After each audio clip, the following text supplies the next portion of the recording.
അണക്കെട്ടുകൾ അത് ജാഗ്രതയുടെ കീഴിലാണ്. അതിലേറ്റവും പ്രധാനപ്പെട്ട ജാഗ്രത നിർദ്ദേശം വന്നിരിക്കുന്നത് ഇടുക്കി ജില്ലയിലെ ഡാമുകൾക്കാണ്. ഇടുക്കിയിൽ നിന്ന് ബിനീഷ് ആന്റണിയാണ് നമ്മോടൊപ്പം ചേരുന്നത്. ഇടുക്കി ജില്ലയിൽ വ്യാപകമായ മണ്ണിടിച്ചിലുണ്ടായിരിക്കുന്നു. 4 അണക്കെട്ടുകൾക്കാണ് റെഡ് അലർട്ട് പ്രഖ്യാപിച്ചിരിക്കുന്നത്. ബിനീഷ് ആന്റണി, ഏതൊക്കെ അണക്കെട്ടുകൾക്കാണ് ചുവപ്പ് ജാഗ്രത പ്രഖ്യാപിച്ചിരിക്കുന്നത്?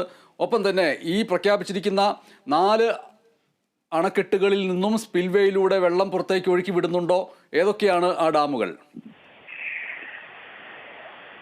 ബനേഷ്, 4 ഡാമുകൾക്കാണ് ഈ അലർട്ട് പ്രഖ്യാപിച്ചിരിക്കുന്നത്. ഇടുക്കി കല്ലാർകുട്ടി, ലോവർ പെരിയാർ, ഇരട്ടയാർ, കല്ലാർ ഇങ്ങനെ തുടങ്ങിയ 4 ഡാമുകൾക്കാണ് ഈ റെഡ് അലർട്ട് പ്രഖ്യാപിച്ചിരിക്കുന്നത്. ഇപ്പോൾ നിലവിൽ കല്ലാർ ഡാമാണ് തുറന്നിരിക്കുന്നത്. ഏകദേശം ഇനിയും ഡാമുകളുടെ ഷട്ടർ ഉയർത്തേണ്ട ഒരു സാഹചര്യം വന്നു കഴിഞ്ഞാൽ ഉയർത്താനുള്ള അനുമതിയും നൽകിയിട്ടുണ്ട്. ഏതായാലും മണ്ണിടിച്ചിൽ സാധ്യത തന്നെ ഏറ്റവും കൂടുതൽ മുന്നിൽ നിൽക്കുന്ന ഒരു പ്രദേശം കൂടി തന്നെയാണ് ഇടുക്കി ജില്ല എന്ന് വേണം പറയാൻ. കഴിഞ്ഞ രാത്രിയിലെല്ലാം ശക്തമായ മഴയാണ് ഈ മേഖലയിൽ ഉണ്ടായിരുന്നത്. ഈ മേഖലയിൽ മഴ ഉണ്ടായതിനെ തുടർന്ന് പല സ്ഥലങ്ങളിലും മണ്ണിടിച്ചിലുണ്ടായി. ആദ്യം മൂന്നാർ ഭാഗങ്ങളിൽ മണ്ണിടിച്ചിലാണ് ആദ്യം ഉണ്ടായത്. മൂന്നാർ ഉത്തരപ്പെട്ട അന്തർ സംസ്ഥാന പാതയിൽ പെരിവാരയ്ക്ക് സമീപമാണ് ആദ്യം മണ്ണിടിച്ചിലുണ്ടാകുന്നത്. പിന്നീട് ഗതാഗത തടസ്സം ഉണ്ടാകുന്നു.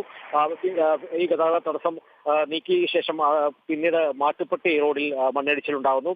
ഏതായാലും മണ്ണിടിച്ചിൽ വ്യാപകമായ ഒരു പ്രദേശം തന്നെയാണ് ഇടുക്കി ജില്ലയിൽ കാണാൻ സാധിക്കുന്നത്. പല സ്ഥലങ്ങളിലും മണ്ണിടിച്ചിലും ഈ മരം കടവൊഴുകി വീണും വൈദ്യുതി ലൈനിലേക്ക് വീണും വൈദ്യുതി ഇല്ലാത്ത ഒരു സ്ഥിതിവിശേഷം തന്നെ പല മേഖലകളിലും ഉണ്ടാകുന്നുണ്ട്. ഏതായാലും ഗ്യാപ്പ് റോഡ് അടക്കമുള്ള പ്രദേശങ്ങളിൽ ഇപ്പോൾ പൂർണ്ണമായും തന്നെ യാത്രാ നിരോധനം ഏർപ്പെടുത്തിയിട്ടുണ്ട്. ഗ്യാപ്പ് റോഡിൽ വലിയൊരു മണ്ണിടിച്ചിലാണ് ഉണ്ടായിരുന്നത്.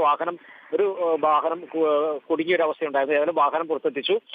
നിലവിൽ ദേവികുളം സബ് കളക്ടർ അടക്കമുള്ള ആളുകൾ സ്ഥലം സന്ദർശിച്ച് കൃത്യമായ ഒരു റിപ്പോർട്ട് ജില്ലാ കളക്ടർ നൽകിയിട്ടുണ്ട്. ഇത് ഇനിയും ഈ മേഖലയിൽ മണ്ണിടിച്ചിൽ സാധ്യത ഉണ്ടാകാനുള്ള ഒരു സാധ്യത കണക്കിലെടുത്ത് തന്നെ ഇപ്പോൾ ഈ ഗ്യാപ്പ് റോഡിലേക്കുള്ള യാത്രാ നിരോധനം ഏർപ്പെടുത്തിയിട്ടുണ്ട്. അതോടൊപ്പം തന്നെ മൂന്നാർ പള്ളിവാസൽ അടക്കമുള്ള മേഖലകളിലും വലിയ പാറ അടക്കമുള്ള റോഡിലേക്ക് പതിച്ചിട്ടുണ്ട്. വാഹനം ഇല്ലാതിരുന്നതിനാൽ വലിയ ഒരു അപകടം ഒഴിവായി എന്ന് തന്നെ വേണം പറയാൻ. അതോടൊപ്പം തന്നെ കാഞ്ഞിരവേലിയിൽ ഒരു വീട് പൂർണ്ണമായും തന്നെ തകർത്തിട്ടുണ്ട്.